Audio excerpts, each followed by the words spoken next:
Welcome back to the We Go On and On a Disney Parks podcast, the episode number 2 of this podcast. And me and Caleb have returned to talk more Disney to a astounding number of people that saw the first episode, which is way more than I would have expected because with my Phillies podcast, I get about 20 an episode, and this got 71 views before we get this, for the first episode for a Disney podcast. I guess because people like Disney, like us, and there's more psycho Disney fans out there like us. Caleb is wearing the same shirt that he was wearing last time. I'm wearing a different one. You can't see because we don't have cameras, but we have some good things to talk about today, and Caleb has some ideas to go for. One of the main things we'll be getting into over the next few weeks is going to go over each and every park in Florida, and really reviewing and diving very deep into those parks. So, Caleb,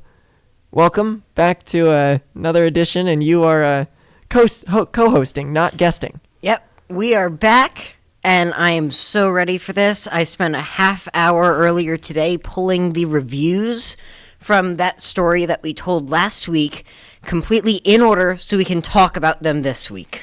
So yes, that's very good. We've got reviews, the whole review thing that we talked about before. We don't need to explain it again. If you want that type of our conversation, go back to the last episode, give the beginning of the episode a listen before we get into the 2026 layout. As we learn, there's a bunch of things coming in 2026. There's a lot of things that have just been there for a long period of time, and that's what we're going to be able to talk about today. But Caleb has an idea for a segment of this podcast, a way to start. Yep, so at the beginning of each episode, we are going to open with an opening question of the day, whatever you want to call it, okay? And I will be able to come up with some of these.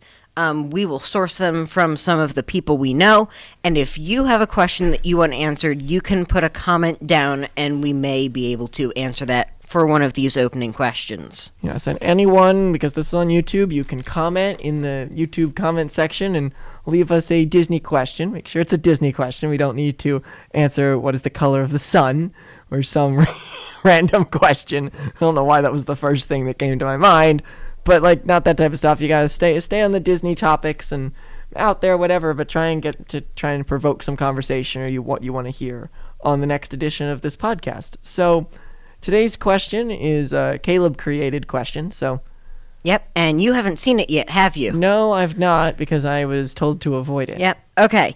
So here's your question.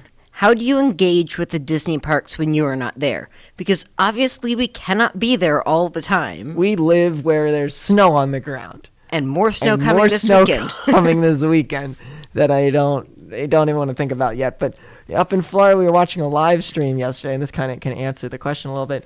I was watching a live stream on MLK Day when we were coming home from the grocery store, and in there, and it's snowing. It's like snow outside. It's all white, and then out there, they're in the Festival of the Arts. They're in Epcot. There's bright blue sky, green grass, colorful bushes, all this different people enjoying outdoor life, and we're stuck here in the cold. So you got to find a way to connect with the parks, even if you're not at the parks.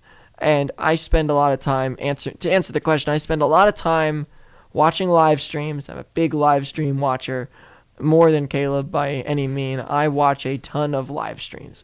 Disney World live streams are the most entertaining thing to keep yourself ingrained in the parks, because you then see what's going on if you were literally walking in the park. You can follow Disney parks on social media and on YouTube and whatever, and follow those videos, but the videos only give you a small snapshot of what's going on.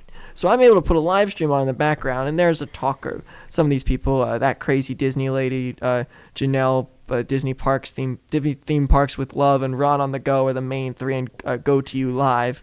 But the four of them are the main ones that you see, and it's almost good background noise. To have it in the background, you can see the parks, you can see the changes, because as we know, these parks change a lot. There's a lot of little things going on, and sometimes I'll catch it and be like, that doesn't look right. And again, I'm on my couch in my pajamas, and I have noticed that this doesn't look right. And then I go on to News Today, and I find either they haven't got the article up yet, or in a few hours, there goes the article. So I sometimes can catch some things, and just seeing all the shows, and I've seen more. watched more rides than I've been on. Like, for the amount of time. Like, I've seen Carousel Progress, the People Mover, Country Bear Jamboree, and I don't really watch a lot of POV videos because I end up seeing them on live streams. I don't really have the care to watch a POV video if I have the chance of randomizingly getting it on a live stream. But I've seen so many times of these rides, so I get to notice little things that most people notice every time they ride the ride. I notice it riding the ride through a video camera. So, an actual funny story on this live streaming topic. When I was in Disneyland, Kevin was made it on twice, scouring live streams trying to because hold on, us. we're gonna pause you for 1 second. This is something that's we didn't just do for Caleb. When we went to Disney, we didn't know the live streaming business was really much of a thing before we went. But when we got back, we got into finding people that live stream the park. So we decided we're gonna try to find ourselves. So go back on the live streamers' pages on YouTube and find ourselves when we were in the parks.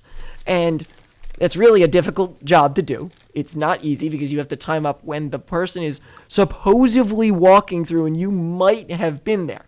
So it's a lot of watching clips from 4 months ago of someone walking through a park looking at the area and you were maybe over there. And you can time it up with photos. And we did this whole thing and eventually we found ourselves in the land pavilion at the entrance, and just barely you could see the camera tilt and you could see the 4 of us in the background for 3 seconds.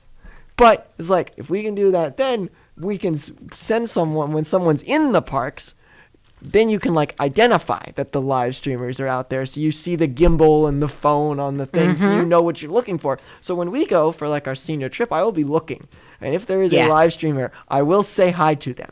Because I'm used to being in the chat. I will say hi to them and try to get on the live stream. And then I know there's going to be people at home looking for me on a live stream. But yes, we did spot Caleb in Disneyland. Go ahead. Twice. So once when we were on the Storybook Land canal boats, we saw someone in line for the train there. And we got caught on video then. And it's just, the boat is just going by the screen. You just see Caleb and the family waving at the screen. Whoop, there goes the boat. We saw the live streamer, and we decided to all wave at him. There's also not that many, we're talking about these 4 people, but there's not that many people that are actually live in the park. Not all the time, not all the time. So, Disneyland, when I was looking for you would see maybe 4 to maybe 2 or 3 good streamers in the parks. The other ones that are just too many ads on the screen and you can't see anything. But only 2 or 3 good streamers. So when you narrow it down to that, you've got a few different screens and you're all trying to follow your park day. What did I do that week? A lot of following you in the park. Yep, and I was also texting you where we were and where we were going, so you would have a general idea. Yeah, that was really cool. And then it's entertaining because I'm not in the parks. I didn't spend the money to go on the trip. I'm content right here watching it. And then the second time we actually ran into another live streamer in Tomorrowland and stopped and talked to them. Yes, and you were that, and then you sent us the video clip that you found on his stream. I wasn't watching at that point. You sent us the video clip. We made it on a live stream and talked to him. And I know, and also live stream something you can't plan for that. You can't plan to be able to see the guy or see the girl walking in the park. If for our senior trip later this year, if I see someone, I will walk up to them and see them. But you can't plan, I'm going to go here and the live streamer's going to be here at the same time. It's just coincidental. You'll be walking on a back side path near Tomorrowland Terrace up in that little spot near the Plaza restaurant on Main Street. And you could be walking in that little back corner, and all of a sudden, streamer person is there. So it's an interesting way, and that's one of the top ways, I think, that we can connect with the parks. So for me, my main thing is music. So I love listening to the Disney park music. I have a now up to 152 song playlist. I thought it was 53. Oh, is it? Have I miscounted? I thought it was. It is 153. Yeah, because you just added the Christmas one. Because I added 2 more songs since the last time we were here. Yes. Right, and this playlist came about, what, this summer? Yeah, this summer I started it because we always listen to Deep Park Radio as well. Again, Lovely. Love Deep Park Radio. And praise to it. I can praise it every podcast. I was kind of getting sick of always hearing things like Star Wars Weekends or it's the world-famous Jungle Cruise. So the world-famous Jungle Cruise that lit me into that story. World-famous Jungle Cruise is a horrifying thing to wake up to in the morning. So we listen now. Some people, when you go to bed, sometimes you listen to...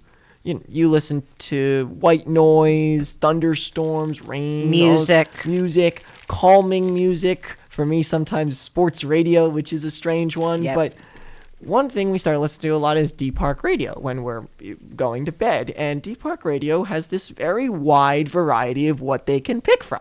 So you could have 1 minute you're playing the Star Tours exit loop, and the next minute you're playing the dinosaur pre-show. Mm-hmm. And they're so very different in what you hear.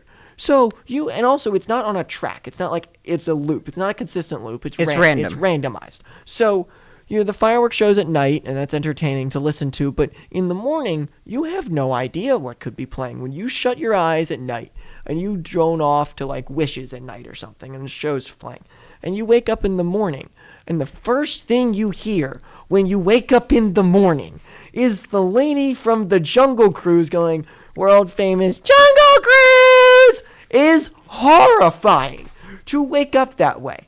Now, in doing that, have we learned, is that how we've learned our unbelievable knowledge of every quote in the Haunted Mansion and different rides, and annoying other people with Haunted Mansion playing almost every night and different points of the night? Yes, but it's been a very entertaining thing, and I very much enjoy Deep Park Radio, and that is one way. Yes, we both have that in common. Do we know who found Deep Park Radio? Was it you did? I did? Oh, really? I didn't know that. I forgot. I didn't know that I did that. Deep Park Radio is one of the coolest things I think I've found. Yeah, but anyway, I got bored with always listening to that because I really like all of the Disney theme songs. So, things like the finale to Fantasmic, or literally anything. Magic Memories and You, Live the Moment, Love the Memory, all those theme songs. Promise, Tomorrow's Child, Remember the Magic. Okay, we get the point. Etc. So I found a whole bunch of these songs on YouTube, and I am turning it into a giant playlist that I can listen to and Kevin can listen to. These songs are, now people have looked at it, these songs are not readily available. Mm-mm. So they're all, like, my mom has asked, why don't you make one on, like, Amazon Music or they like aren't something. all there. They're not all there. Now some of them are, but not all of them are. So it makes it very difficult to have a playlist for those songs, and they're not there. Yeah. So I mean, I was even pulling Spectro Magic where I couldn't find a good video on YouTube, so I had to find a audio version of the parade, screen record it, and just save it to be able to listen to. Yeah, or even the one to Believe in the Holiday Magic. What is it? Believe there's magic in the stars. I think this took Caleb a week. Now, also one thing with Caleb is he tried very hard. This is not like a buffer zone. He knew that he needed to get to this. Just trying to find the podcast, trying to find the song, but wanted not to do what he ended up doing. He tried very hard for weeks to get this to work. So, explain. So, I found a version of the show, and I screen recorded the parts of the song in the show that I wanted. And then what I had to do is I had to post it as a private video to my YouTube channel to be able to put it on the playlist that is also private, so only Kevin and I can listen to it. Because I am also, I'm not doing any copyright stuff. I'm just trying to be able to listen to it myself. To a song that probably should be posted somewhere on YouTube. And this is where the deal is, I was talking last week, Disney, can you post all of these songs somewhere so that I can listen to them on, Amazon Music or something? If you even want to create your own music platform where all of these songs are and area loops, be my guest. Do that, please! I don't want to have a YouTube playlist or I have to like skip the ads. Like, I don't want that. Yes, a YouTube playlist is not the most convenient way to listen to music, but if that's how we have to, I heard on the WWNT podcast with Tom and Eric, they were talking about how Tom listens to a bunch of different things on his way in. One question I would have for them is, what does he listen on? Is it all YouTube, or what else is, now I do remember, it took me a while to find Deep Park Radio, because I first was with WWN Tunes, the old channel they had there, which it's good. It has a lot of background tracks in that around all the parks, so the tracks are a lot longer, but it's interesting. I would wonder what he actually listens to on his way in, because there's not much other stuff there. But I think that answers the engage with the Disney Parks question. And yes, we also have T-shirts. We're wearing a bunch of merchandise from the parks. This isn't like, oh, we go to the parks and we go back to wearing all normal stuff. We are all Disney people. We have Disney things on. I rotate between Disney and the Phillies for different things that I actually wear. So that also, I have Figment stuffed animals, Kermit the Frog stuffed animal. I have park merchandise. And we also play a whole bunch of different games. So guessing wait times, guessing photos, guessing music. I'm rusty on that. Love all those. I think it would be a really fun idea to do one of those games as a podcast. Which is interesting. I don't know how it would happen, but I have no idea how we could get that to work. We have to. There's probably That's a way. a puzzle for well into the future. Anyway, on to what we're doing today. Yeah. On to what we are doing today. Oh, and of course we watch a bunch of nighttime spectaculars, because that is the greatest part of Disney, and review them. And we're in the middle of a 160 song bracket or something, or spectacular bracket that we're working on. So very long. Yeah, I'm about ready to cut some of these old parades and just replace them with some of the new stuff that has literally come out. No, I added some new stuff. That doesn't work with the way the bracket's set up, Kevin. But we'll figure it out. We're never gonna. But at this point, we're never gonna get the thing done. It's 120 something things. We're barely into it, and we're just barely on the Friday. We're gonna finally start working on the World of Colors that are 30 minutes long. Yeah. So we're never gonna really get this done. It was meant to be this long-term project that kind of never is done, so we always have it to do, even way in the future of our lives. We'll always have it around. So yes, we are very and the podcast, and we're doing the podcast to engage with Disney Parks. So anyway, today we are going to review Magic Kingdom. So how this is going to work is we're going to go land by land. I have the reviews up on my computer that Kevin does not see right now. What I'm going to do is I'm going to have... Caleb is Mr. Technology. He knows what he's doing. I'm just looking at a note sheet on Google Docs. So I am going to have Kevin guess what he rated each of these things on the reviews from his trip. 2024. Yeah. It's 24. Was that not just last year? No, it's 2024. I'm going nuts. Anyway. Same for you. Yeah. These are 2024 reviews, because 25 was last year and 24 was the fall. My reviews are from September, if it mattered to anybody, September of 24, and Caleb's are from August of 24. They're not far separated, but also I have a skewed look on a lot of this stuff, because now I've watched it a million times. I've got different opinions on things. So I would guess I'm probably not going to be very correct with these assessments. You're going to have different opinions now, which is completely expected. And that's how you do with any of this stuff. You get different opinions as you understand more. So I'm going to have Kevin guess what he rated each of these things out of 10, and then I will give him access to that review so he can see them, talk about it as we go. What about you? Are you going to tell what yours? Yeah, I'll share what I did. Okay. And do you want me to share that before or after you guess? I don't know. You make that choice. Okay, I'm going to share it after you guess. That's what I was waiting to. I was waiting for you to make the choice. So, we are going to start with Main Street, okay? And the only ride that I have categorized as Main Street is the Walt Disney World Railroad. That's the only ride, other than the buses and stuff that's in there. Yeah. But they're not omnibuses. I've not They're cool. Rode on any of them. I actually, when we were in the parks, I didn't even see them because we weren't up early enough to see them, because they only run in the mornings. Yeah. So what do you think you rated the train? Also, these ratings are out of 10. Yep. Until we got by now, the end yeah, of it. That doesn't mean that there's a maximum of 10. Or at the end when we would see a rating and then, well, +1 for this and -2 for this. So let's see. I think I gave it probably a 7. You gave it a 5. Okay, I understand that. I can justify any number from about 5 to 8 for the railroad. And for opinions on the railroad, it's good. You have different opinions now after being to Disneyland, because what was your back then before you went to? This is also pre-Disneyland for Caleb on these reviews, and now of course you have a little. Before skewed. I was able to compare, so I mean, like when we get to Pirates, we can talk about that. But what was your? So number? I rated it as a 7 out of 10, with a +1 accounting for the part of the track that we personally didn't see, and a +1.5 for a horns, like talking back and forth between the riverboat and the train, which set the final rating at a 9.5 out of 10. Kinda wish I wrote again. Yeah, and now I'm reading my review, and I remember why I put it out of 5. I do not like the Walt Disney World train in the back. There's nothing to see on that part of that train ride.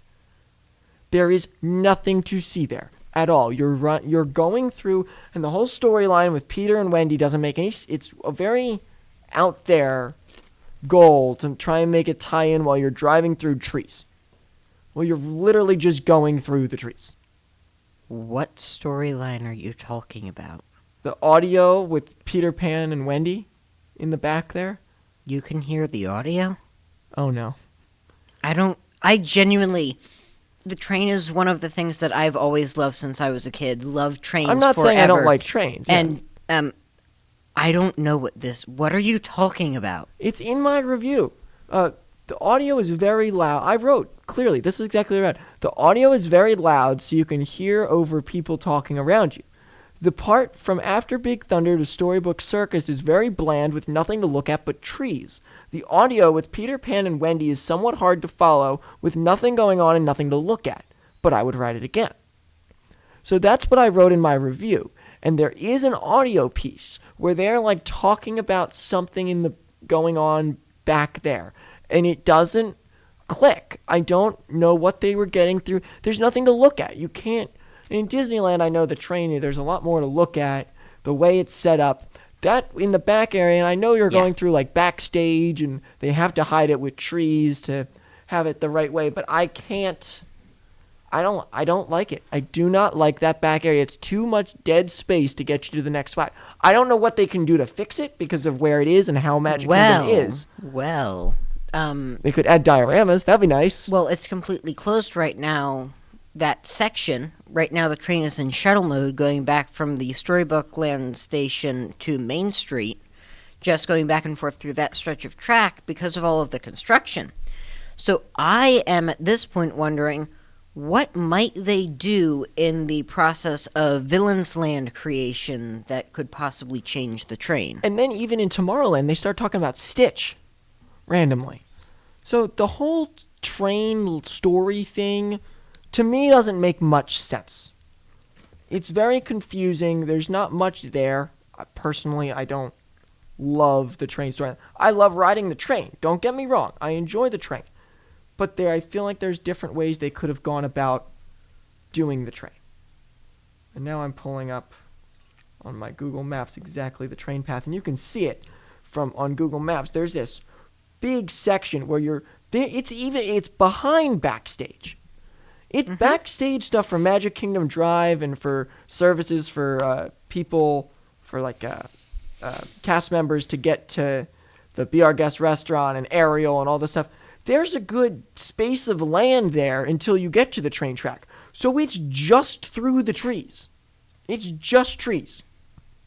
Yeah, we'll see what happens with Villain's Land showing up back there, and who knows what could end up happening there. So yeah, I see why I put it at 5. Okay, what's next? Okay, next is just Main Street final review. So, overall review of Main Street. Overall review of Main Street. What is your rating? What is my rating of overall review of Main Street? I like to benchmark at 6, maybe 7. I was at I was at 10. You said 9 out of 10. Yeah, 9 out of 10. And you said that the Happily Ever After show productions give this a big boost. Give this a big boost, and seeing it at night with the street fairly empty. Yeah, so we were there way late one night, and there was nobody there, and it was a very cool walkout. So yeah, Main Street, there's not much bad about Main Street. It's pretty nice. You had Halloween decorations because we went at Halloween time. Yep, and that was... It was really pretty with that. I also rated it as a 9 out of 10 overall. When you think about Main Street, it is very much like Walt Disney's vision of the park land. Go down Main Street into this magical world, which is kind of special in itself. Yeah, Main Street, there's not much to complain about. It looks nice. There's not much I can say otherwise. Main Street's a nice place. Projections are good. Shops are good. I love the connections where you can go inside and go up and down the main street where you can avoid parades and stuff like that. Yep. So we are now going to move on to Adventureland here. All of the shows and parades and stuff will be at the end along with a castle review. So we're not just skipping that. It'll be at the end. On to Adventureland, Magic Carpets of Aladdin. I am going to give you this one because you didn't ride it. But you said that your original plan was to ride all the spinning rides, but you only ended up riding one, and that was Triceratops Spin and Animal Kingdom, so I did not do carpets. Yes, that was my plan. So therefore you didn't give it a rating. I didn't even give it a rating. No. Yeah. Sometimes I did. Sometimes I did that and even gave it a rating. Well, it is one of the worst placed rides on Walt Disney World property. The placement of this is terrible. The movement through this land is not great as it is because it's very small. And I know that's like they were going for the intimate look of Adventureland or whatever, but it doesn't fit. It doesn't work. It's not cranky, and it's not the greatest. It's not the greatest spinner ride. It looks like they just wanted to throw something there. If you got rid of it and put anything there, a planter, it doesn't take up a big footprint. And if it does, and even if it does take up a big footprint, how much space you could make that like a plaza area to enjoy your Dole Whip and get good shots of the Tiki Room and all this other stuff. The pathway over to Country Bears, you could do a lot. You could even make it a stage if you wanted to, like a 360 stage. Disney can do that and make a stage show there and a 360 stage with like different things going on. I could see that happening in Adventureland. This ride needs to go away. Yeah, so I rated it as a 2.5 out of 10, and I said that of that, 1.5 was my memories of really loving it when I was younger and there before, which there's a great point there. Something can be there. It doesn't work great for me with the crowd control. It's okay, not the end of the world. My real issue with it is just how run down it is. The ride doesn't function anymore. The spinning camel that points towards the ride wasn't working when I was there. All of the paint is just faded and doesn't look good. The carpet mechanic of tilting is completely broken on the one that we were on. Like, it's just... For the most visited theme park in the country, or in the world almost, this ride should not be in this park. Yeah, it bothers me. Or if it is, you need to fix it. Yeah, so it would be fine for me. I would like it. It would be fine if it was fixed and looked new and was the way it used to be. That's for my also thoughts there. Pathways. There's not a lot of room in front of Tiki Room and that ride. And I know small pathways is the theme out in Disneyland, but that's not something we're accustomed to here in Florida with small pathways. And being the most visited theme park in Florida, or I don't know if it's Florida or the world, I know it's one of the two, but being one of the most visited theme parks in the world, you can't afford to have really small pathways with a ride that doesn't look good. Yeah. The pathways would be okay, though, if the ride was good. Yes, because it wouldn't be an eyesore. Yeah. Right now, it just feels like it's in the way. It does. Okay, before we move on to the next review, I realize we don't have Dole Whip on here, and we need to talk about Dole Whip. I have never ate Dole Whip in life before. Yeah, and that's a problem we are going to correct We're going to correct right a lot now, of little things. I am going to pull the Dole Whip review into this document. Kevin did obviously not do this because he never had a Dole Whip, so he doesn't have a review. However, for this, I got comments from everyone I was with. Okay. So, on the car ride back, I got comments from everyone on the Dole Whip. So, I said that it's the best soft serve ice cream that I've ever had, and I actually don't do the normal Dole Whips. I just really like the soft serve ice cream there. My sister Lily, she said yum. My mom, best dessert at Disney, light and refreshing. My aunt, pineapple flavors are tart and refreshing. Daddy, one of my personal favorites, found out on the last day that they have coconut flavor. Need to return to try it. And then I rated the Dole Whips as a 15 out of 10 all-time favorite. 1 point bonus for cool treat, minus 1 point because the Animal Kingdom Dole Whips are not nearly as good as the Adventureland ones. You're not it. We can talk about those later. Yep, so 15 out of 10. Dole Whips are amazing, and you're going to get one. Yes, I am. I will have my Dole Whip review for you on this podcast when we return from our trip. Now, moving on, we have the Jungle Cruise. Jungle Cruise. Now, this is interesting. You, again, do not have a review for this because I don't know. you didn't do it. I don't remember the last time I rode this ride. So, because I didn't ride it last time. I don't remember riding it the time before because I know we always kind of breeze over that ride. I know because it's also a long wait. It was closed at one point. I don't know if it was closed when I was there, but it was closed at one point. So I don't know. I don't have that big of a connection with it. The only connection I have with Jungle Cruise is D-Park Radio. And just to be clear, Kevin not having done it doesn't mean he hasn't heard a lot of the jokes. No. I know Jungle Cruise. I've watched POVs of Jungle Cruise. I know Jungle Cruise. Thanks to Sabrina on WWNT. I really love her version of the Skippers. Yep. So anyway, for my review of this, I got sick when I was in Disney this last time. Oh boy. And this was the last ride I did before going back to the hotel because I was that sick and sleeping for about 36 of the next 48 hours. Which, if you know me, is more than I have ever slept in my life. Okay? Yes. I usually have a very good nightly schedule of 8-9 hours of sleep a night. This was absolutely nuts. I never sleep this much when I'm sick. Big Game I was Cleveland really is sick. not normally sleep day Cleveland. So my review, I said I didn't care for it, but I think I would have liked it if I had felt good. And to be honest, I still agree with that. I think the next time I ride it, I will really enjoy it. It's also not a ride you can easily get on because it's a longer wait. And I would, again, that's something I would like to do again. I think I'm about 10 years in the drain for this thing. I haven't rode that on it in a long, long time.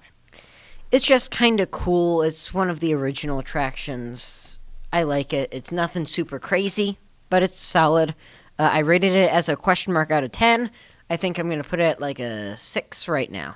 Yeah, I would agree with that. 6, 7, 8, something like that. Want to go across the street to Tiki Room? Actually, I was going to Pirates next. Well, you don't have it. Well, no. Well, hold on. You don't have anything for Tiki Room because you didn't do it. So I can say my. Yeah. I'll say my piece for Tiki Room. I really like this show. This is an old time Disney show. They finally got rid of that dumb under new management show, which makes no sense. And they went back to the original show. There's so much in that room. You can go and relax and sit in that room and find things you never knew were there before. So much is moving. The whole theater, it starts with just the thing in the middle, and then things on the side, then the talking things on the wall, then the thunderstorm. And by the end, it's like a classic Disney nighttime spectacular. You build it up.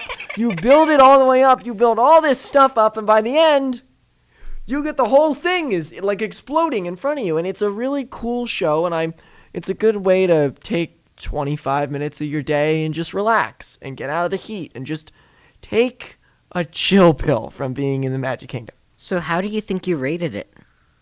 I think I liked it. I probably didn't rate it as good as I just broed it up to be, but I would say 7, 6.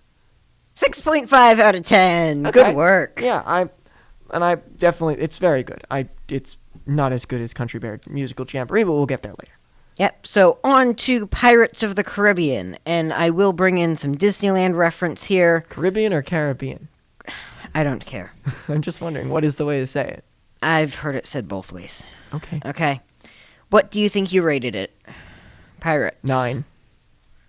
Perfect, Kevin. There we go. Can we keep 9 a out score of 10. on the ones that I get, on how well I get them right? Or how many? Yeah, I will exactly? highlight them green. Okay, good. Yes, Pirates. If you get great them ride. perfect. Pirates is a great ride. I have not experienced in person the Disneyland one. Everything in Disneyland, I have watched a video on. I know I've watched POVs on everything in Disneyland, so I know what it is. But I still want to experience it at some point in my life. We rode Pirates so many times when I was in Disney, and it was did I write it in the review the amount of times? Yeah, 4 or 5 times. And it would every time you're on the ride, it's just so fun to look around and focus on a different part of the setup. Getting splashed by the water cannon wasn't great, but that was one of the most surprising things because I remember going in there like I see like, oh, that's funny if I don't get splashed, and then and I'm nice and dry. Went on the little drop that people I think forget is there. You go down the drop, you're already kind of Only one drop because they're not going under the berm. Yes. Only one drop. You drop into this like water thing, and it's a really cool scene. I love that scene. That whole scene with the boat and the firing. And by like the third or fourth ride, I was able to figure out when the boat went down, which ones were on the order of what was going to go up next. So I knew if I was safe or not. After then one of the times, I'm like, I knew it was coming. I knew I was going to get wet, and I got completely destroyed because the cannon goes off right next to the boat and shocks everyone, and you're screaming. There's screaming audio in it. Really fits the vibe. I really like that scene, and I like how it goes through.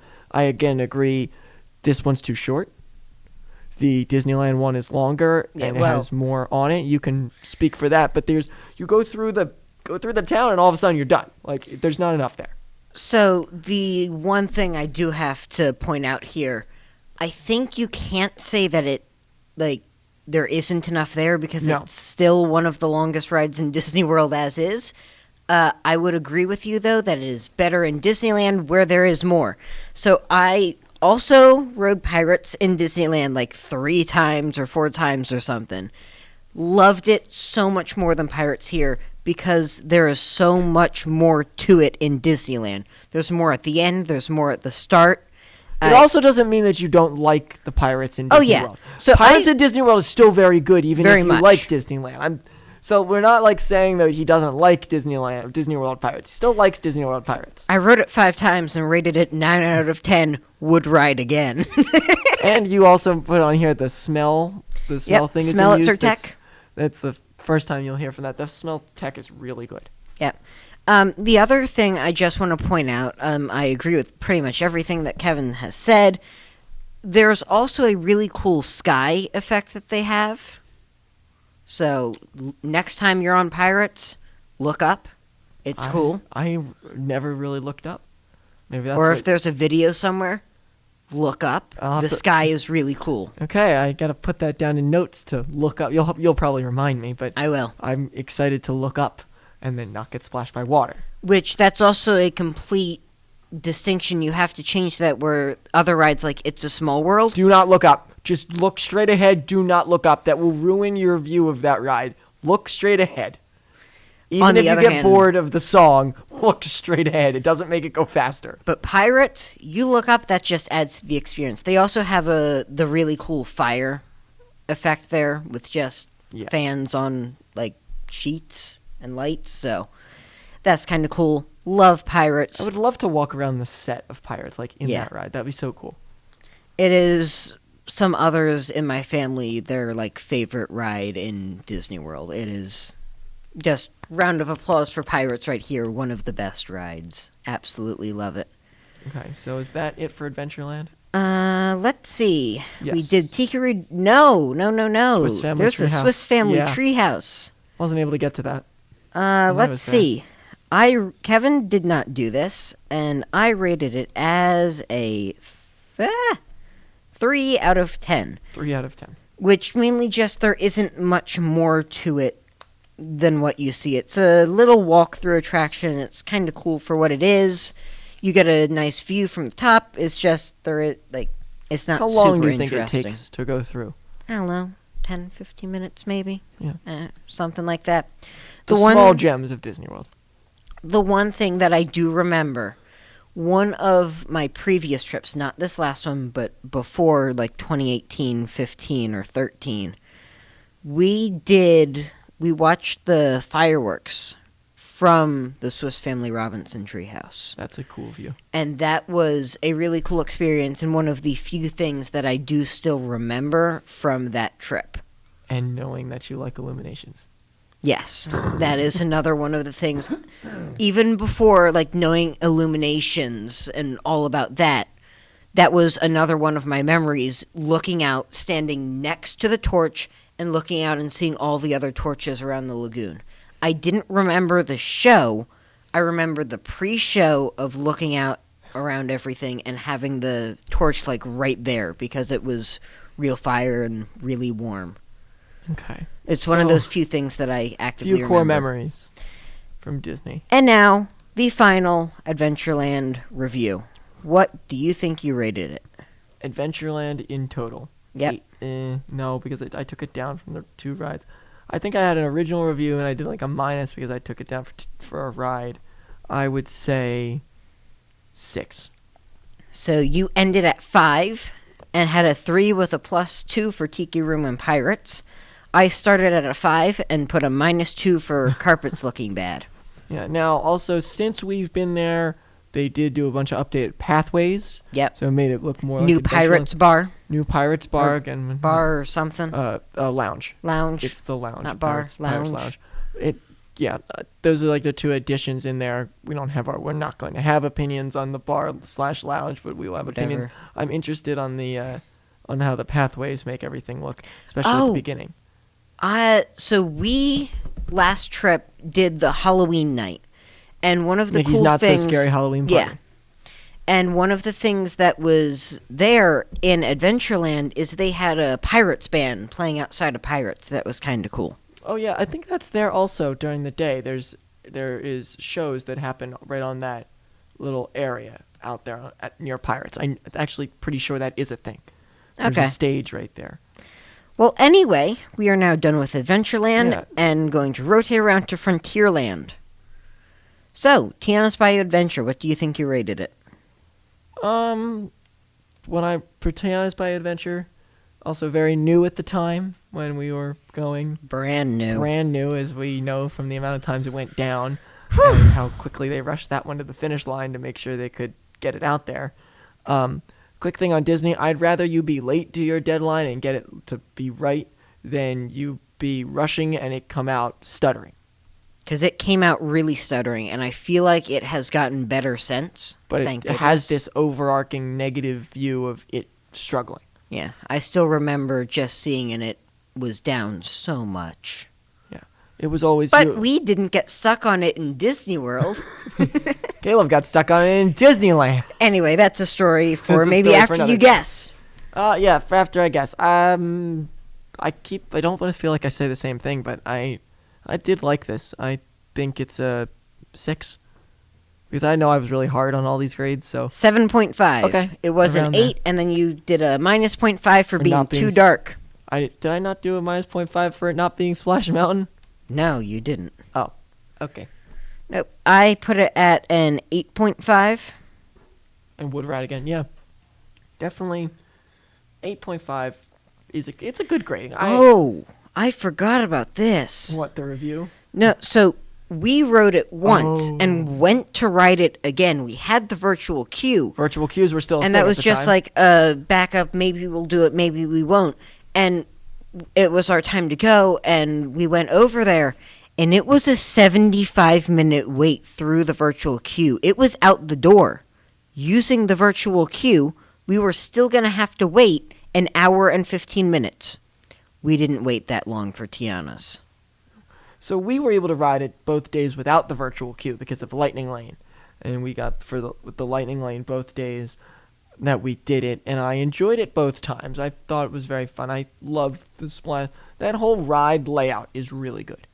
The layout is great. I commented on that in the review too. Yeah, again, from your review, the top of the view at the top is stunning. Yeah, And one of the doing best views in the park. And even the one view that I really like is when you go around once you first go up your first lift hill, and you're going around that like farm area, and you kind of go around, and Lewis has his head stuck in the dirt, but that whole area looks so cool in your view of Big Thunder, and you have the distance. Then you go around the front of the. Then you drop down. You go around the front, and it looks really cool. I like the views from that ride. Is it sadly not Splash Mountain anymore? Yes. Was Splash Mountain needed to go for racist things? Yes. But I definitely still enjoyed Splash Mountain. Yep, but this was good. The animatronics were really impressive. I thought they were cool.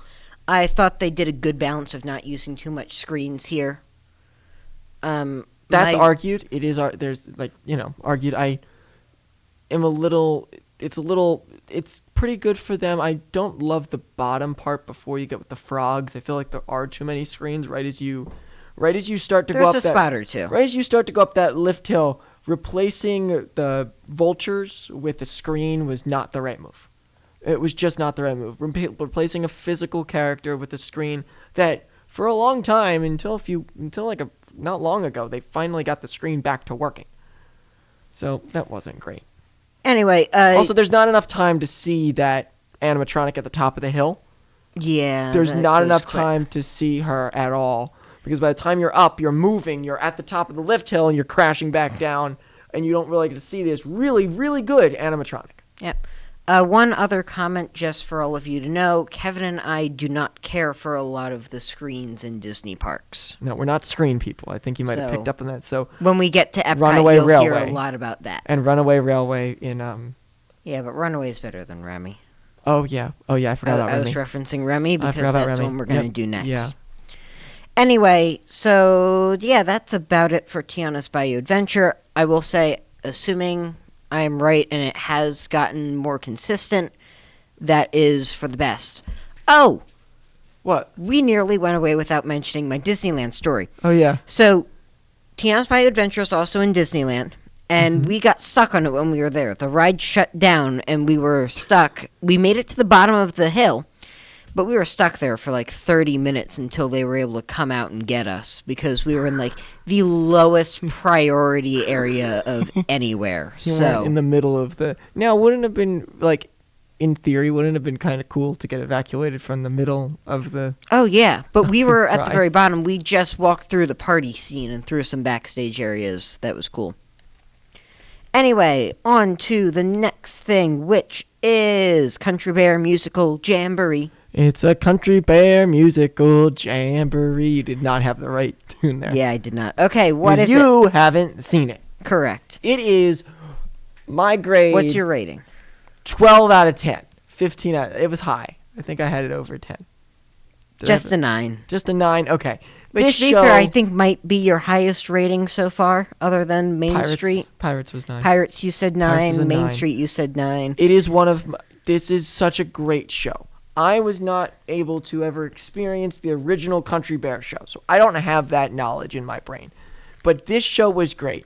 Just the fact that you start and the room starts clapping with the beat, and everyone from the start of the first song is into it, and it's entertaining. How can you not like it if you're a Disney fan? It's animatronic bears singing songs to you. This is great. You've got things on the wall, Melvin, Buff, and Max on the wall. You've got different songs. You've got the fiddle, or the smoking fiddle that caught fire the one time. It's just a very entertaining show and uplifting, good way to get out of the heat. Just a very fun show, and by the end you leave humming the song. I hope that you'll be coming back again. They sing on your way out. You're clapping the whole time. It's very entertaining, and you can sing along as well. It's just an lively Western show. Yep.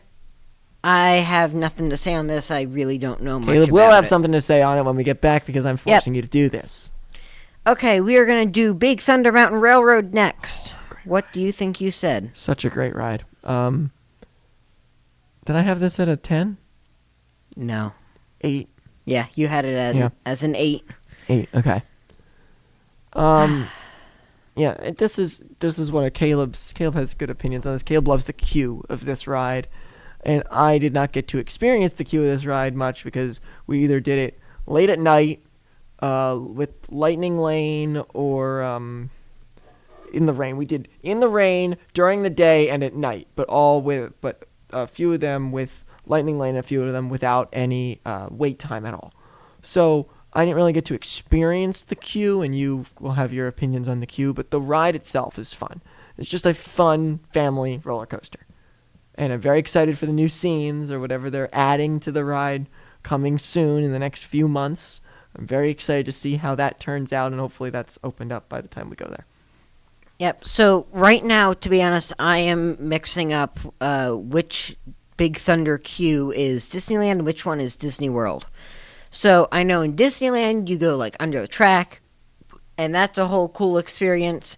But I'm going off the reviews and what I remember from Disney World, and that is like the best line in all of Disney, I say.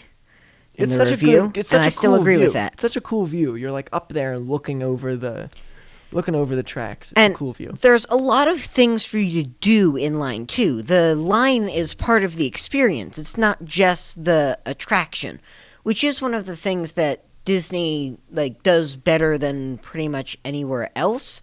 I would like to see Disney take that up another level. Well, it's also something they went away from at one point and have slowly been getting back to. Yeah, I mean, making Rise of the Resistance a great example. Half the experience is the queue. Yeah, for the record, I don't count the Rise of the Resistance queue. That's not the queue. The queue ends when you start having the experience.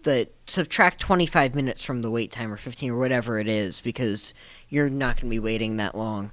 But yeah, but they classify it, I think, as the waiting area for the ride. They classify it as part of the wait time. So one thing for all of you to know: do not do Lightning Lane for Rise of the Resistance. You also do not want to skip this. Yeah. Story elements for the ride. Yeah. So, Rise of the Resistance is one of the best there. Big Thunder is another one of the best. Absolutely loved it. Yeah. And I don't have a lot to say about the roller coaster. It was cool. It's long. It's a longer roller coaster. Most roller coasters aren't long. It's a long, you think you're done and then you have another turn you have to go around, another drop, and yep. It's an old-fashioned roller coaster, and it works. I like it. It's a very, very fun ride. My final rating, 7 out of 10, would wait again. Would wait again. That's a good one. Okay, so before we get on to the final Frontierland, I'm going to pull an audible here, and we are going to pull the Liberty Square Riverboat and Tom Sawyer Island, and we're going to talk about the Rivers of America closing. Okay. What, do you want the opinion on should it have closed? Just literally anything. Thoughts on any of this? You didn't do either of it. I did Tom Sawyer's Island in Disneyland, so I do have some personal experience there. We both know what's coming there. I think we've shared it last week to some extent. There's a big Cars expansion coming, Mountain. There will still be a small river there, a Radiator Springs Racers-like ride, and some other smaller ride. We don't have an opening date yet, right? No. You have an opening year. We have an opening year. What, 27, 28? I think that's 28, 29. 28, 29. Because 27, 28, I think end of 27 is the Dinosaur Land is the remodeled Something Dinosaur like that. Land area. So, but my opinion here, this needed to happen. Yeah. There is no one who can argue with you with valid reasons on multiple, and not just one, but valid multiple reasons why this shouldn't have happened. Because this needed, it's not used. The area was not used enough in a major theme park that's visited all the time, and I think in the end people will really like what this turns into, and I think what also helps that they also have the Villains Land coming behind it. Because if they just did this, I think this would get even more backlash than it already did. I did not just follow what you were saying. I mean, this whole thing of them, because it got a lot of backlash for them shutting it down. If they didn't put the villain's land in the back there, and they only did the car land here, I think people would have got more frustrated and said, okay, why couldn't we just move this back and leave the river, or in some capacity leave the river? Because with that land coming, you have this new land, and then like another 2 years down the line, you open the villain's land. So I think it's a big deal that both of the projects are coming together. I think this ride's going to be very fun. I really want this ride to be there. I think this will add a new dynamic to that park that needs it over there and needs upgrades, because most of this stuff is old and has been there for a long time. Not saying it's not good, but not much of Magic Kingdom. Magic Kingdom doesn't get as updated as frequently as these other parks have recently. It's one of the biggest expansions of Magic Kingdom. And to be fair, that's because the Magic Kingdom doesn't have issues like a lot Hollywood of the Studios other parks. and Epcot. Yeah. So I have some similar opinions, and a lot of it is entirely conditional on a few things. I do agree it feels like it needed to happen, but there is also, like, Rivers of America was a big contributor to the overall vibe and feel of Frontierland and Liberty Square, which, here's the deal. If Disney does the mountain right and this Cars expansion right and well, it will keep the same vibe, and you won't lose that.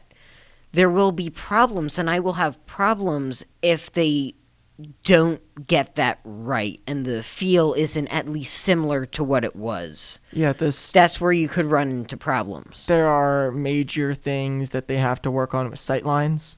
Yeah. And think about the way it is going to be lined out. It's a project that's not easy to perfect. Yeah, what and they've that's why I'm decided concerned. to do, it's not, and this would be, I would again have more confidence in them if this was not the Disney World people making it. I have more like the if they did this like a Tokyo thing, I would have confidence in them figuring it out. Haven't seen much from them lately. I think also it's going to be indicative of what the two lands look like that are open before this, the Monsters Inc. area and the Encanto land. On how those two look will kind of give us a little preview of what the level of care and level of the work that they've done into that land will end up turning into this one. It'll be interesting to see. It'll be interesting to see. The one other thing I just feel like mentioning, I would love to see the riverboat saved and used somewhere. Like, please don't just destroy that. Yeah, I think got moved to dry dock now. Yeah. Finally. So, yeah, next thing. Frontierland final review. 9. I love the music there. We said 8. We both said 8. Fair. Yep, so not much more to say there. Moving on, Liberty Square, Haunted Mansion. Haunted Mansion. Caleb, go first. I was going to give my review, my grade. I think I put it as a 9. Yeah, you put it as a 9. I gave it a 15 out of 10 because I absolutely love the Haunted Mansion. It is a wonderful attraction, high capacity, which is something really important for Disney parks, and it was just a lot of fun. I was blown away more than I expected. My expectations going into the Haunted Mansion were a lot lower, and I was very pleasantly surprised. So, any thoughts, Kevin? Haunted Mansion. I love that. The ride's so great. The capacity that it does is great. Everything about that ride is really good. I don't want them to change anything. I know there are a few permits right now for them to change interior things. One thing being the stretching room and the hanging man scene. They're looking to change that and some other small details. But this ride is perfect. The music is great. The audio is great. The visuals are great. The little things to look at. Every single thing about Haunted Mansion is great. There's nothing. You've covered what need to be covered. Yep. Okay, ready for the next thing? Yes. Okay, next we have the Hall of Presidents. Okay. Hall of Presidents. Okay. I like this ride or attraction. I think it's a good show to watch. I enjoy it. I feel like I'm saying the same thing. There's no pull this or that. I think eventually they will need to, they debuted the thing for this year, for the whole thing. I remember that, but I don't know if this whole layout of Hall of Presidents is going to work for a long period of time. I feel like they eventually might need to change the moving, when they're the animatronic, the changing the skin, adding a new one. I think they're probably better off they just sit with, say, Washington doing the only speaking role, and down the line. That's a big topic at different points. Yep, we'll see. Your rating, guess? 5, 6. Yeah, 5. Yeah. So, it was cool. There's a nice museum out in the lobby, which I really liked. I gave it a +3 for that. Not much more to say about any of this. It exists. It is another thing that Walt was originally all about, if I recall. He liked that aspect of stuff, so it's cool. It is difficult for Disney to do in the current political climate, but I feel like it has been going okay, all things considered. Yes, all things considered. So for whatever reason, we also decided to write a review on the Christmas shop in Liberty Square because we both went to the same Christmas shop and shopped around there. So 9, right? You gave it a 7. I gave it a 7. Okay. And there isn't really much. What in the world did I write? Why did I give it a 7 for? Hold on. I was the only one of our family that went inside the Christmas shop. But from what I saw, there were so many cool ornaments. I took some photos that I liked and would have got. Okay, I would have put that as why did I put it as a 7? That should be an 8. I don't know. You tell me. They're your reviews. Yes. And Caleb liked it, so Caleb had a 9 out of 10. Yep. An 8 out of 10 with a +1 for pretty ornaments because, that's generally what's in Christmas shops. the Christmas shop. Oh, boy. So for whatever reason, we missed a final review for Liberty Square. So... We managed to review a Christmas shop and then forget the final review for Liberty Square. I guess the brain power was on Christmas by that point. It might have been by the time I was putting all this stuff together. It might have. So, overall thoughts on Liberty Square right now?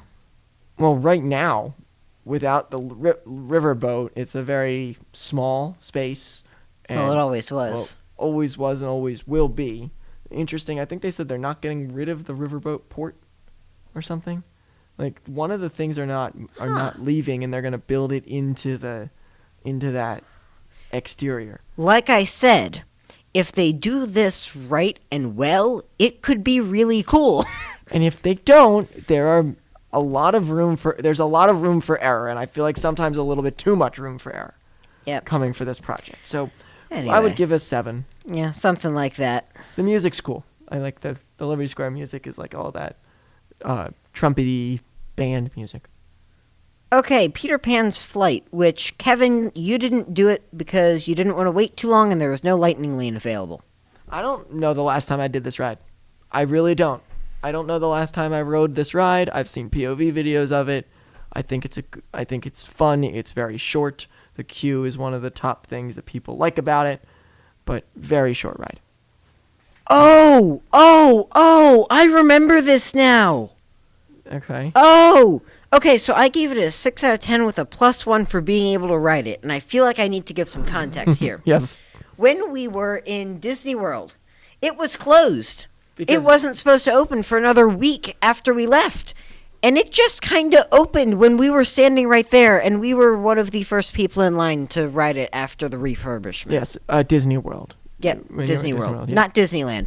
Disneyland, we waited for 40 minutes in a little outdoor holding pen line, which is it actually really bothered me because we probably shouldn't have done it. We should have gone and, eaten something. Ate something. Yeah, it was... That was a different experience. Yeah. But it was closed for refurbing the new Native American scene, and you enjoyed that. Again, this ride's not worth a 1-hour wait. It is not. I would agree. It is way too long of a wait for this ride because the capacity is so bad for this ride. Okay. It's a small world. It's a small world. I gave it a 5. I'm just going to say, I think I gave it a 5. 6. Okay, yeah. 0.5 out of 10 because it was 6 out of 10 plus 0.5 for seeing the clock. Yeah, the clock was pretty cool. Inside now doesn't match at all. When you go to Disneyland, that facade is amazing. The song is so repetitive, and by the time you ride, you're like, I am never gonna get this out of my head today. It's a world of laughter, a world of... It just keeps going. So it's a long... I think the most annoying part of this ride is the end. The end of this ride is the most annoying part of the ride. You sit in the boat for so long at the end because of how they do it. I don't know why it's like that, but you could sit... Even going into that final scene with all the white, it's all the white on the wall, you can sit the whole time through that scene into the tunnel and back around, and you're there for 10 minutes. And you're like, oh my goodness. If this ride, then that's the time when the song's playing in English, not in a different language. The song's playing in English. It's the same song over and over and over again. You could do anything else you want. You're in that thing. You can't do anything about it. It is such a long time. And again, a good ride. But you're sitting there forever. I don't know what they need to do to fix it, but they got to do something. It's so long. It's been like that forever. Yeah, I'm looking at a video I took right now where the boats are literally backed out the door, and we've just been sitting in there forever. It's you can agree, it's such a long time. Yeah. So, it's a small world. It's on the older side. There's the ceiling's also detail. terrible. Ceiling, yeah. It's not a, top-tier Disney attraction anymore, but it's a cute attraction, and the message of it is one of my favorite things. World peace idea, we're all people. It's a small world after all. It is a small world after all. What more can I say? It's a small world after all, 8.5 for you, 6 out of 10 as you can hear my passionate opinions. Next up, Seven Dwarfs Mine Train. Did not ride. Too long of a wait. Oh my goodness. Oh, I forgot about this. Too long of a wait. Come on, give me the review so I can see it. Okay. Yeah. Oh my goodness, I forgot that this was my opinions, and I think I still kind of agree. I was not impressed with it. Yeah, no, Caleb gave it a 0.5 out of 10 with a +1 for memory of getting stopped boost. What does that mean? So one of the previous times we were in Disney World, that ride paused for a moment while we were on it, and Mommy was taking a video, and some of us were saying hi ho, and then it just went. It just went. It was. And is the video, all of a sudden it goes. Yeah. So I didn't really care for it. It wasn't a particularly cool roller coaster. It seemed like a little baby roller coaster. And more importantly, why is the wait time always so high? I don't know. I don't know what the problem with that ride is. I think I did it. I did it when there was a big new thing when we went there. And was it the brand new thing? But I remember being not pleased by it when I did it because I think you wait that long, you expect more. Mm-hmm. And you don't get more. And here's the other deal. The footprint there it's huge. Yeah. And it's not and you think, okay, the footprint's so big, it's going to be nice and big ride. It's not long. It's a different experience. It's not really a roller coaster. It is using the roller coaster as the ride device to tell a other story because there's all the animatronics. It's more like a pirate's ride, but instead of a boat, you're on a roller coaster. But I think in that point, you can't hype it up as a roller coaster, and that's what they've done. They have hyped it up as a family-friendly roller coaster, which it's not. It's a family-friendly story ride. Yeah, it is like a roller coaster type. I just didn't care for it. The swinging's useless, also. Oh, yeah. The swinging on the carts is completely useless. If you wanted to use them, but it's not. It's just completely useless. The other thing to note, I did that. That was a rope drop, and that rope drop was absolutely nuts that morning. Oh my goodness, Disney World rope drops are people nuts. As Caleb's review says, that was the feral human rope drop. People do not know what a line is. Seriously, there were people just running around, just ignoring cast members because we're in Disney World. We've got to have our perfect day. But it didn't make you happy. Yeah, it actually bothered me a lot. Is Winnie the Pooh next? Disney. Yep, Winnie the Pooh is next. Winnie the Pooh's next. Caleb did not do Winnie the Pooh. Caleb forgot Winnie the Pooh was in Disney World at one point when we went over things. I like Winnie the Pooh. It's a fun ride. It's not the greatest ride. The queue's good. The queue is good. It's a cool little outside queue. I definitely enjoy it. I thought it was fun. Sadly, I'm looking at the doc and I now see what my answer was, so I can't guess. Yeah. Because I see 7 out of 10 would ride again, and I still very much agree with that statement. I do like it. I love the animatronics. There are a ton of animatronics in this ride. This is an old-fashioned Disney dark ride. Yep. Okay, moving on to the next one, Journey of the Little Mermaid. What is your guess? I probably gave it a 7. 8 out of 10. Okay, Caleb gave +2 out of 10. Oh, that's because I was sick. So just like Jungle Cruise, I was sick when writing this, and thus gave it a question mark. 2 out of 10. +2 out of 10. It's a good ride. Yeah, it's a good fun ride. We don't need to dwell on this one forever. This is a good ride. It's a classic dark ride, and the Under the Sea room is magnificent. Yep. Same ride as in Disney's California Adventure. Yes. So nothing more to say there. Mad Tea Party. Mad Tea Party. I did not do Mad Tea Party. Jeez. I don't remember this. I don't remember doing it, but apparently we did it at night. But, well, okay, to be fair, I did put it's not very memorable in the review. Not particularly memorable. But apparently we did it because Daddy had never ridden it when he went to Disney. So, of course you don't remember because it wasn't very memorable. Well, therefore it got a 5 out of 10, and that's literally all I have to say about that one because I don't remember anything else. I would love to do that ride. Never done it before. I don't think I've actually ever done teacups in my life. It's a little carnival ride. I don't think I've ever done it. Okay, next we need to talk about Enchanted Tales with Belle. I didn't do Enchanted Tales with Belle. Yeah, neither did I, but I do need to also keep remember this moving. some I stuff. think we're way down our time here. Totally are. I just looked at the corner, and we've been going for a while. So, Caleb, we need to keep moving, so maybe not talking about Enchanted Tales with Belle forever. Okay, but the door effect is so cool. Okay, moving on. Okay. We gotta work on timing next time. Yeah, clearly this has taken way longer than expected. Fantasyland final review. Fantasyland final review, 9. No, I hated Fantasyland. I hated Fantasyland. No. I think I had this at like a 6. A 6 or a 4. Am I right? It's still too high. You rated it I a was 2. a 2, yeah. It was bad. It doesn't, now I'm remembering. It's in bad shape. It doesn't look right. There's too much. It's aged. The Small World exterior is just, it's too crowded in that back corner. The Small World and Peter Pan exterior I don't like. Winnie the Pooh, once you get down to the Winnie the Pooh side, that's fine, but that main thing really puts it off, personally, for me. Yeah, the back area in the back of Fantasyland is nice. Right behind the castle is rough, but the entire rest of it I liked. Yeah, it's nice. Okay. What do we have left? We don't have much. At least we're moving. No, I think we should just get through the rest of the stuff. We don't need to spend forever on the rest of the stuff. Well, we have all of Tomorrowland.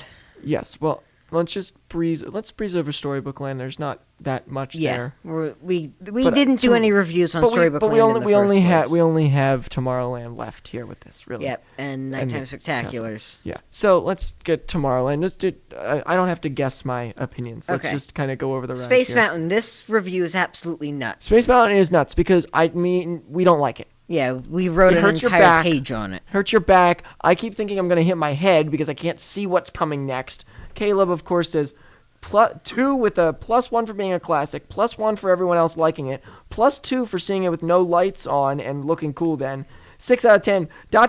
Wait, that's too high. -1 for my neck hurting, 5 out of 10, that's better. Would not ride again, but would ride the People Mover.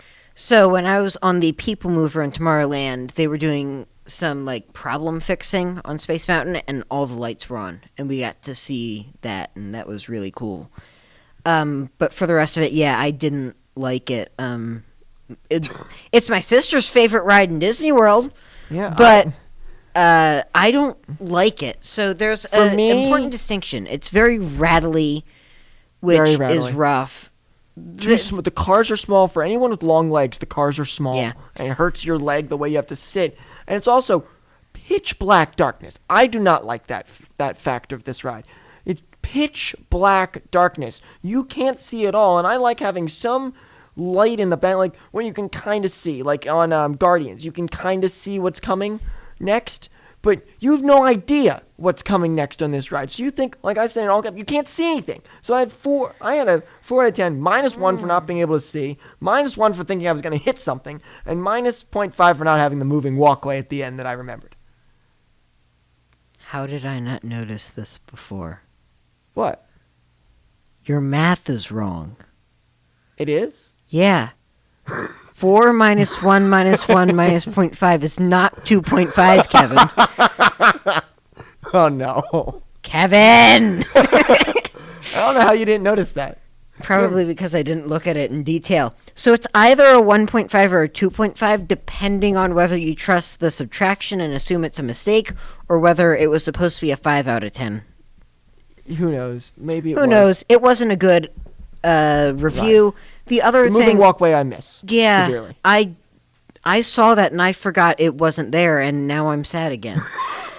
Well, good thing we won't be doing it when we go to see. There's an important distinction to make, though. I loved Hyperspace Mountain in Disneyland. Yes. That was one of my favorite roller coasters ever. Never done it, but I like it from videos. Okay, Tomorrowland Speedway. Tomorrowland Speedway sucks. Smells. Doesn't work. You can't drive the cars. Terrible ride. 3 out of 10. You gave it a 5 out of 10. Wow, I was nicer then. It's a bad ride. I do not like it at all. I didn't do it. I did Autopia in Disneyland, which is way better. Which is better. To be honest, I wasn't super impressed by that either. But it's better than this. This thing is straight trash. Okay, well, this ought to be interesting. I do want you to guess for this one. Astro Orbiter. What do you think you said? 7. 7 out of 10, and then plus a 2.5. Yeah, okay. Good work. We did it during the fireworks. We did it during the fireworks. It was the coolest thing. Coolest ride, to be honest. It was so awesome. We did it during the fireworks. I loved it. The elevator smells on the way up. It is too small. Dad didn't fit in the ride. There's so many design flaws in this ride. So yes, I understand where my number came from, but I understand where other people's numbers would come from. Yep. I did not do it, but it's cool. The view up there is really nice. Aesthetic is great. As you can tell, I really like it when you're up high and can see the rest of the park. Expedition Everest is one of the things I really like too, because you're up really high and can see all of Disney World. You know, I like all that kind of stuff. People Mover, right? Or Tron? The Tomorrowland Transit Authority People Mover. People Mover is amazing. No one can tell anyone otherwise. We all love People Mover. Let's go People Mover. Yes. So I don't need to spend. We're running out of time here, but I don't need to dwell on this forever. It is one of the best attractions in Disney World. I gave it a 13.5 out of 10, and Kevin gave it a 12 out of 10. Obviously, we loved it because we are over 10. We are over 10. We love this ride. Is Tron next? I believe so. There are varying opinions. I love Tron. Caleb does not. It's preface of roller coaster. It's preface of the way you like. Preference. It's preference, yes. Jeez. What did you do for this? I gotta see. Oh, no. Yeah, I wrote paragraph! Final breakdown. 15 out of 10, plus 3 for riding it 3 times at night. Yes, we rode all 3 of them at night. We rode it 3 times a night. It's the coolest thing. You're up there in the sky. The fact you feel like you're flying, and you could at one point, you can kind of reach up into the sky and really feel like you're flying, which is awesome. The missed opportunity in the queue is not well done was not well done with the virtual queue or the way they did it. You miss the entrance, the blow up for the way. I don't think it's really smart the way they set that up, because you can't time it up all the time if you want to get a bunch of groups in there. So it's a little interesting. And I love the soundtrack. Such a great ride. 18.5 out of 10. Caleb wrote for me, you will love it. Caleb is not that type, does not like that type of roller coaster. No, I really didn't like it. The way you lay on the bike or sit on the bike or whatever, I have claustrophobia. It bothered me. I'm not riding Tron again. It's a personal thing. Yeah, personal preference thing, and I don't know why that one bothered me, but Avatar doesn't. It makes no logical sense, but that is strange, because Avatar bothers me, but this doesn't bother me. I hate Avatar. It's just personal preference. The one thing we both agree on, though, is that the box is bad. What? The box? What box? The box. The showroom. Oh, yeah, the showroom sign. Oh, wow. Wow, yeah. Yeah, the box. The box in the sky that was supposed to be... Oh, wow. Yeah, don't want to get me down that tangent. We don't have time for me to go down that tangent. Okay, Buzz Lightyear Space Ranger Spin. We don't have much to say on that. It's getting changed. I didn't like it because you don't get feedback from where you were missing or hitting. Now it looks like you will. It looks very handheld gun. Looks nice. It could be really cool now. Okay. Monsters Inc. Laugh Floor. Yeah. There's nothing there. Nothing there. Neither of us really know anything about it. Tomorrowland. Oh my goodness, I forgot that this was our ratings. What? We really liked it, Kevin. I know. I still like it. I think it's like you missed Carousel of Progress. Oh yeah. You did. Okay. Yeah, I skipped that one. Carousel of Progress. It's just a great ride. I love the idea of adding the Walt animatronic. Oh, so I said for my review, this is a hard one. Just kidding. Loved it. Yes. That was a great. I love that ride. It's such a great show. All the quotes as the whole like thing explodes with the everything going on. Great ride. Great show. So fun to now. Yes, I think I said the curtains, you can kind of see them rotate. I don't love that, but that's a me nitpicking little things. So that's a personal thing. It's still longest running show. Yeah, still longest running show, and technically it's not going to be the longest running show anymore once they shut it down for the refurbishment. Yeah. Technically, but we'll see. Tomorrowland. I think we both gave it a 9, didn't we? I gave it a 9, you gave it a 10. The music is so good. And that place at night is beautiful. Yep. With direct contrast to Disneyland, which is probably where I'm currently getting my views, because I am not thinking this many positive things about Tomorrowland right now, but I think when we go there clearly again, I loved it. Well, when we go there again, I think I'll love it again. You'll jump back right into it. So, with that being said, that's Tomorrowland. What's the last thing we have? The castle itself? Castle, there's the parade, which is kind of small, and don't really care for that, I don't think. Festival of Fantasy is not small. You don't. I feel like when we did this, you still don't understand. You don't understand now. Festival of Fantasy is not a short parade.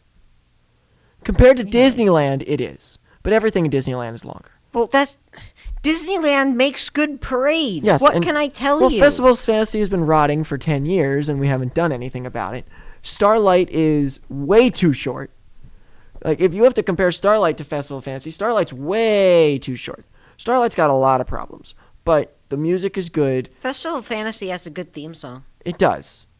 Festival of Fantasy. Or maybe that's the one from Paris, because I think there's a Paris song that also says Festival of Fantasy, and it's really annoying. Oh, no, of course. We know all this other music and all these other things. So, Festival of Fantasy, good parade. Fire-breathing dragon doesn't breathe fire. Starlight, there's multitude of issues I could talk about for a while. I still like the show. I really, really need to see that show in person. I really need to give my in-person opinion with that show. Because I need to see it in person. I have a lot of negative opinions on it, and I want to see what it looks like in person. If it looks as rough on the videos in real life as it does on the videos, for me. Okay, so do we want to talk about the Friendship Fair show? There isn't much to say there. Let's move on. Castle and fireworks show. Happily Ever After. I'll go first with that. Yep. So we both gave the castle a 15 out of 10 and said it looked good. Yes, agreed. On to Happily Ever After, the Nighttime Spectacular, and our Disney thing. Our Disney thing. The Happily Ever After is the best. Is one of the greatest shows for the theme for that park. It is. The music is great. The show is great. The projections on the street, on the main street, are amazing. Projections on the castle are amazing. Everything is perfect for that show. I would not change it at all, and I don't want them to change it. Agreed with my assessment. So what do you think you rated it? 13 out of 10. Really close. 14. Okay. Because I know I give it less than I gave the castle. Mm-hmm. Also, the castle's getting repainted, as we talked about. I'm very excited for that. So I like Happily Ever After. It really just is the perfect show for the Magic Kingdom. And is just an amazing show. The music that goes with it has a good balance of going into all the other things. It is, like, it's unique. It was, first show with that real projection mapping? Yeah. Like, they nailed it. And then they tried to replace it with Enchantment. And Enchantment isn't bad. It's just not as good. It's just slightly inferior in every way. Yeah. So, again, Enchantment's not bad, but it's not as good as Happily Ever After. So, overall, Magic Kingdom grades for us So, was... before we go there, I know we don't have much time, but I feel like we do need to give a brief shout-out to some of the other Nighttime Spectaculars Do we have here. any clue what in the world time we're at here? No, to be honest, I don't know. We don't want, I don't want to know. We're definitely over what we were thinking. Oh, yeah. Well, it's 12:57, and I wanted to be done this by 12:10, so we're definitely over. No, 12:30 was when we should have been over. We're probably like 20, 30 minutes over. Yeah. Anyway, so Wishes, that was the old show before Happily Ever After. Music is so good. And Wishes music is good. The people that I've talked to always loved Wishes, had a special place in their heart. Magic Memories in You Was the pre-show, is such a... which is nuts in itself. That it's the pre-show? Do you want to talk about that show, or do you want me to? You can talk about it.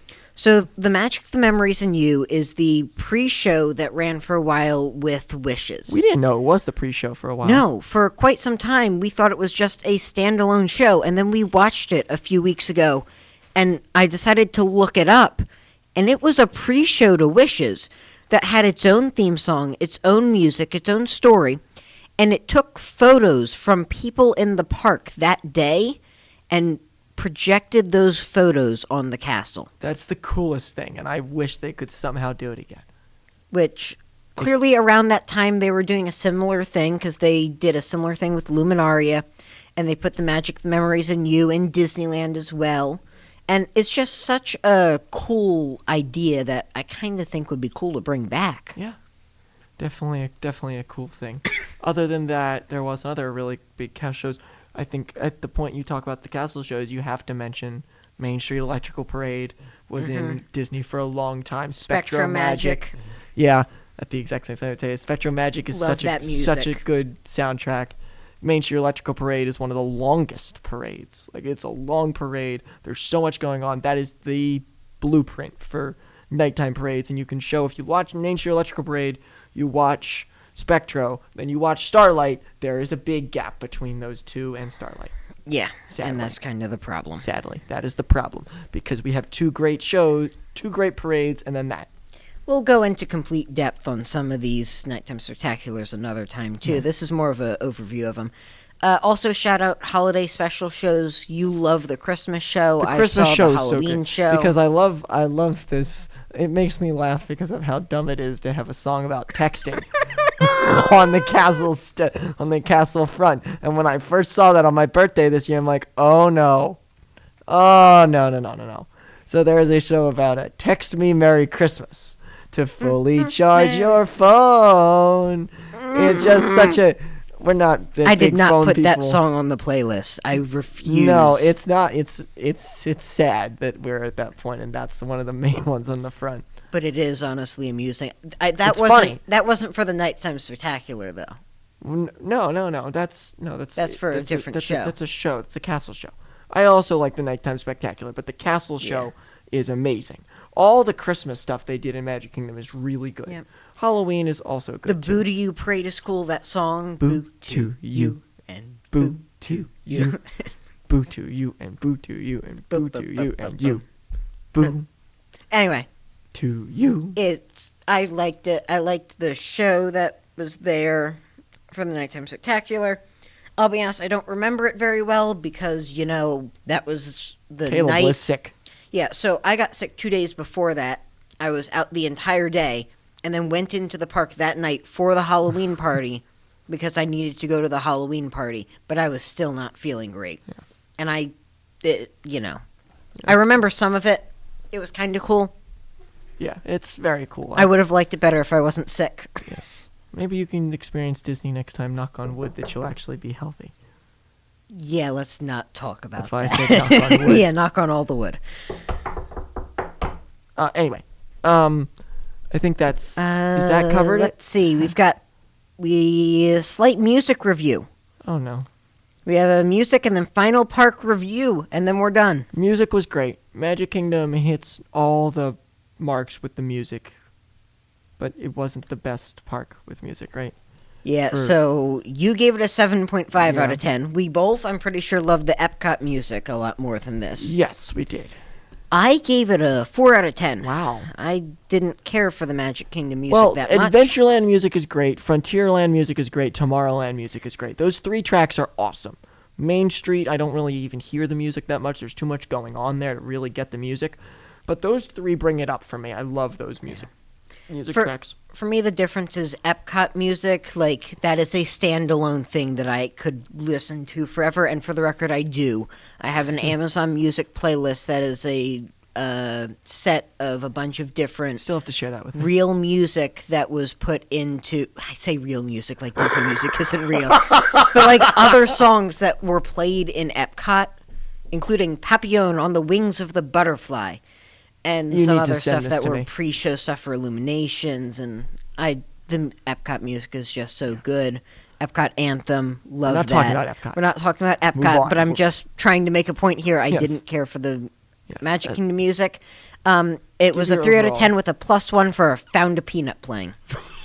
Okay, we're not getting into that right now. Found a peanut. Found a peanut. Found a peanut just now. Just now I found a peanut. Found a peanut just now. Can you say your thing now? Thing your da da da da da. Keep going.